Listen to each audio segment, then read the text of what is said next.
Hello, everybody. It's good to be here this evening. I got the tall mic. There we go. We're on. All right. This last week, I actually got to go home and visit family in West Virginia, and it was like traveling into a Ravensville podcast.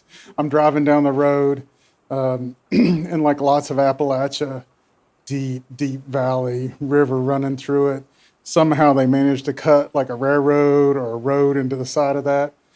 And it's mid-morning, and I come upon this sign for this road up ahead, and the sign is for Witcher Creek Road. And you look up this road, and this creek is running down into this valley. And like again, it's mid-morning. You look down this valley, and all there is clouds and dark. The sun hadn't even made it over the mountains into that valley. And I was like, that is Ravensville right there. So in thinking of that, I think of all those people that moved from Ireland and Scotland and England and all of Europe, and even now all over the world, that have moved to places here in Appalachia. And the story I'm going to tell today is from some of those people that moved here. It's set over in Ireland. And specifically, it's a place called Rathlin, Ireland. It's an island off the coast of Northern Ireland. And there's a strong tradition there. And if you read any history of it, there was a massacre there. There was invasion of Ireland that was spawned from there. All kinds of history on this one little island off the coast. But this story is about a man, Daniel McAllister, that came back there. And we're going to talk about that. But before I get to the story, I want to tell you about the word brave Spalpen, or brave. The word Spalpen is an Irish word. So none of us would know. I had to look it up. So, and like a lot of words, we think about a lot of things, and we know what the word means, but we don't necessarily know the context of it. A Spalpen is kind of an itinerant worker, somebody that travels around and does odd job to odd job. And kind of in our context too, it's almost a derogatory term, like, oh, he's a Spalpen. Yeah, he can't find a home and he wanders around and he doesn't do work. But this is, so you're taking this character that has this derogatory tone and making him this person. The other thing to know about this story is this island, Rathlin, Ireland, with all these traditions. They were gathered together by this one lady in the 1800s. Her name was Katie Glass. And she was, I mean, if you see a picture of her, she looks like the wise old crone. She has a hooded, gown on, and she just walks around with this guy named Sam Henry. He was a government worker, and he went and met her, and he wrote down all her stories. And then a couple of years later, there was a guy named Colin Irwin, and he collected all these Irish stories from Katie Glass to Sam Henry to Colin Irwin to his book called The Iron Hag, which is a totally great story for another time. And it's their stories and the stories of people of Rathlin, Ireland, that I get to share this story with you, the brave Spalpen. Daniel McAllister, once upon a time, had lived on the islands in Northern Ireland itself. But like many young men at the time, he was called up to war. So Daniel McAllister went, like many men. And he had wounds and scars, physical scars from the war. But the ones that cut the deepest were the ones inside that you couldn't necessarily see. At the time, they called it heart-scalded. Today, it was eventually called it eventually became called PTSD. But at the time, heart-scalded was like your heart was torn. Your soul was rendered from your heart. He saw things in war and in battle that nobody should ever see, and he lived through it. He saw men that cried for their mothers while they lay dying on the battlefield, soldiers that had their heads and their arms blown away from their body as they lay dying. He saw horrible, horrible things, but he came back home. He survived, and many did not. And while that tore his heart apart, he was still brave, and he was still steadfast, and he had a strong, steady hand, and he loved to do work. And that's why he became a Spalpen. He didn't want to settle in one place. He wanted to travel around and see the country and do work and help people. And so it was one day he came to a farm and he walked along this deep road that rutted into the ground from centuries of people traveling over it with horses and donkeys and wagons. And he follows this long stone wall until he gets to the entrance of this farm. And everything's kind of worn and torn down. And he's like, this is a huge farm. It should make a great profit. What's going on here? So he goes to the farmer. He knocks on the door, and the farmer comes out, and he talks to him, and he says, can I work on your farm? It looks like you have a lot that needs to be done here. Farmer yeah, but most people don't stay. It's like, well, what's the problem? It's like, well, to tell you the truth, it's ghosts. It's ghosts. Well, I've seen many a bad thing in my life. I don't know that ghosts would bother me. Farmer says, they're horrible. They're horrible ghosts. They keep me awake all night. Can't lie down without hearing them. And every person that's come to help work on my farm has run away after the first night. They haven't even lasted one single night. And Spalpen, Daniel, says, well, how about you give me some dinner? And I'll think about it. I'll think about whether I want to work on your farm.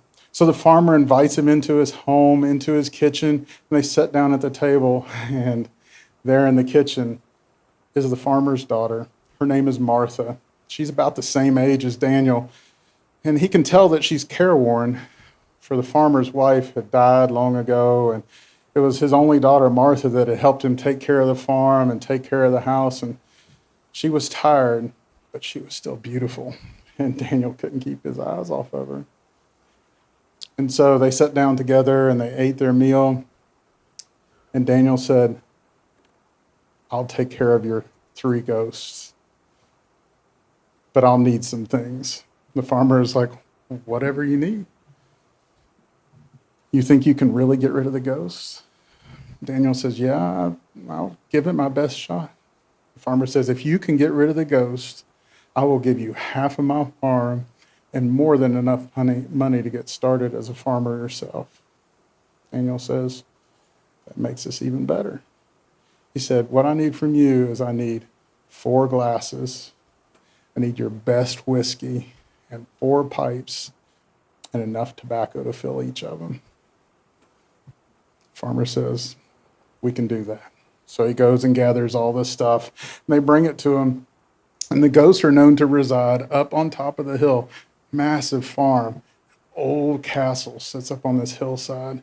So Daniel gets himself together, composes himself, gets his whiskey and his glasses and tobacco and pipes, and he goes up to that hillside to the castle, and there's an old table turned over in the great hall, and he takes that table and heaves it up, kind of wipes it off with his hand, plunks down his 3 glasses. And then he takes some stones and stacks them up and makes himself a chair. He gets over and gets out his tin. He stoops down in the big fireplace in the great hall, starts to build a warm, crackling fire. Smoke starts to go up the chimney. Sets himself down at the table. He packs those 4 pipes and just sets them there. He gets his whiskey out, pours in 4 glasses. He just waits. He wants to be cool, calm, collected, and sober when anything happens.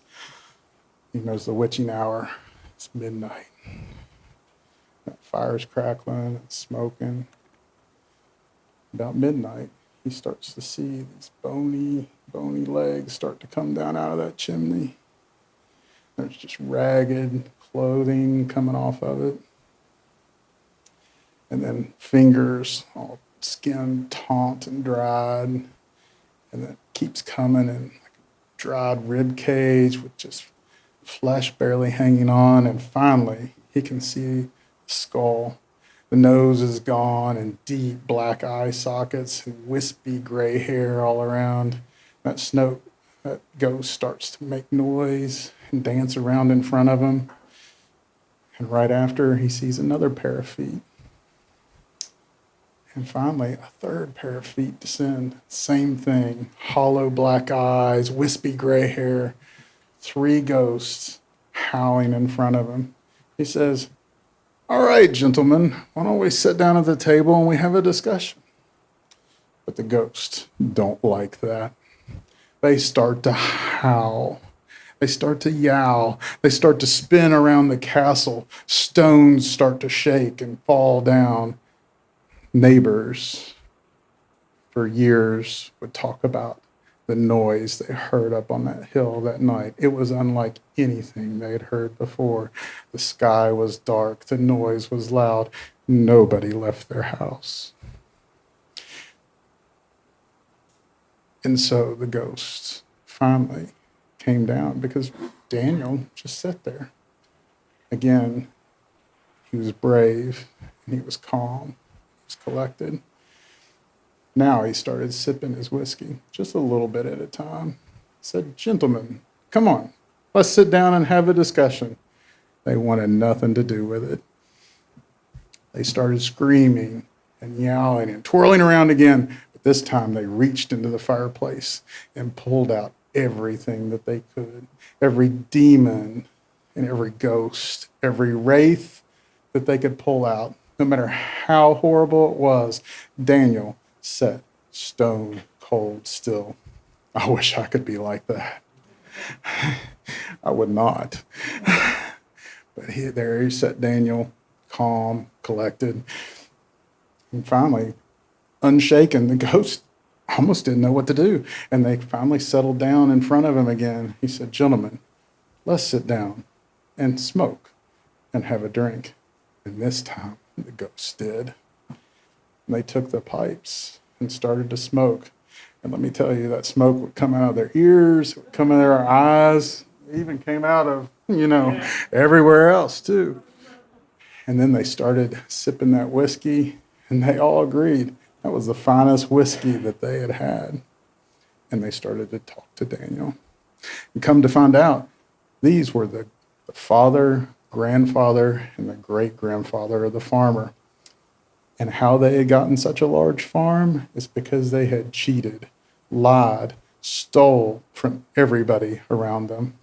And their ghosts, their souls could not be saved or laid to rest, and they could not move on until they made amends for the way they had treated everyone around them. They had hoped their son would help them with this task, but he was not the man to do it. But they finally thought that in Daniel, after spending the night talking to him, that they had the right person. So it was that they asked Daniel to help them make amends for what he had done wrong. And they told him where a hoard of gold was, and he went and dug that up, and he started to distribute that money to all the places the ghost had told him to do. And it was that after that time, the ghost went away. They weren't keeping people awake. The farmer and his daughter could sleep all through the night. And the farmer, at Martha's behest, because the farmer had a little bit of his grandfather's and father in him. He didn't want to give him the half of a farm that he had promised him. But Martha said to do it, and he did. And after an appropriate amount of time, Martha and Daniel were wed, and they raised their kids there. And eventually, once the farmer passed away, Daniel and Martha lived on that farm. And as far as I know, they've lived happily ever after. But every once in a while, Daniel, when he's out working late at night, he'd go up to that castle and he'd see these 3 white owls making a little bit of racket. But then they would see him and they'd fly off into the night sky. And there you go, the brave Spalpen.